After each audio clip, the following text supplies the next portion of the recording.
Police command no actually nipa miensa bi a wosusu se wobeka wo mo ebo won tirimo po ho sanka wo yi jase hene yo wogomu awasa Nana Kwesi Esel ochehene free asasi so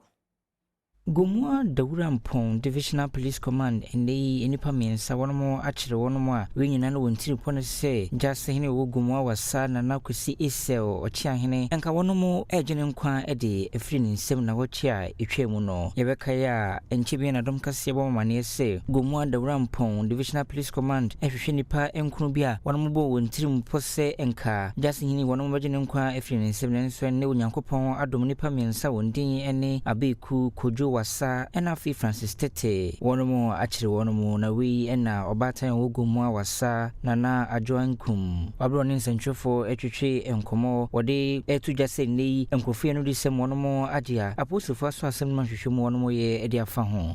ebra Nana Teba waka kire nsem ya wakaka ne dai dama owu brin ono na okan police fru baka kire ono na okada obokun ampa crowd officer no jitum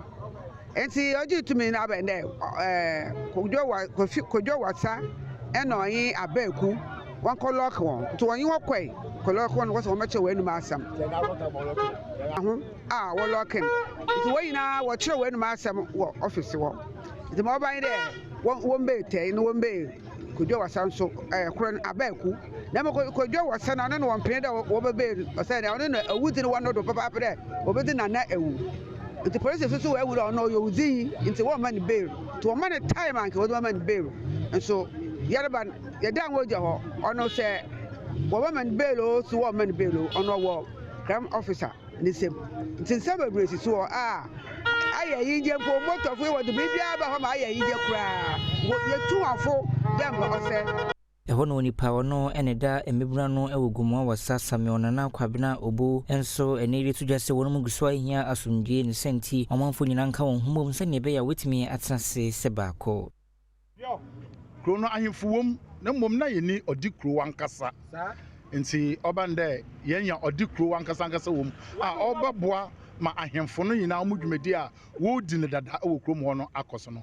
na mentem ho asibi bai but Yankopon so nchaade a mpemfu nankasa akeka nneema abobom amasisi a no baby asam no hu yikoduru no abefom ma youth no so yenyiwa yede yenyiwa ji nti se hu yen a na yepe asomodwei youth ni na ape asomodwei ene freedom enije ene yepe wokrom ho